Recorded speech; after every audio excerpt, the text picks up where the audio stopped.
Президент России Владимир Путин одобрил меры поддержки бизнеса, предложенные правительством в связи с введением в стране нерабочих дней с 30 октября по 7 ноября. Напомним, локдаун был объявлен в связи с ухудшением эпидемиологической обстановки.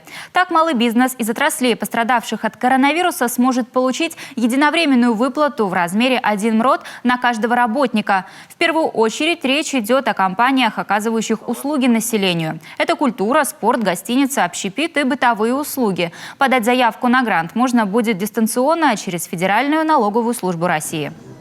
Заявки на гранты бизнес сможет подать дистанционно в течение 1,5 месяцев, уже начиная с 1 ноября этого года.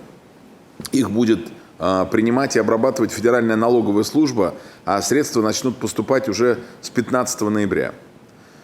Также правительство создает сейчас систему, которая позволит государству оказывать людям всю необходимую помощь проактивно, без традиционных справок и обращений в инстанции, а по самому факту в жизни каждого человека.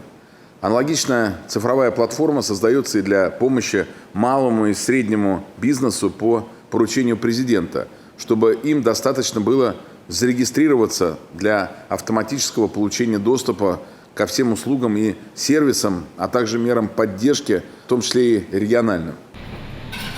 Будет возобновлена и программа ФОД 3.0. Это льготные кредиты для предприятий и социально ориентированных НКО из пострадавших отраслей при условии сохранения занятости. Максимальный размер такого кредита – 1 МРОТ на одного занятого умножить на 12 месяцев.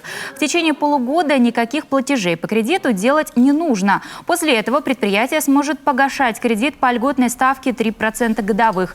В Коми тем временем будет продолжена реализация антикризисной программы микрокредитной компании Республики Коми. Процентная ставка по микрозайму в первый год пользования 1% годовых, во второй в размере ключевой ставки Банка России, действующей на дату заключения договора микрозайма. Сейчас это 6,75%.